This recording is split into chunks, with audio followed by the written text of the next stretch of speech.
We'll guide you through how to fix the Gboard microphone not working. If you find this useful, then consider subscribing and liking the video.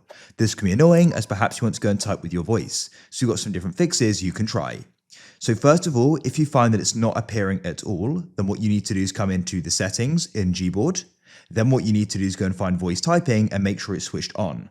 When that's switched on, it should then go and appear.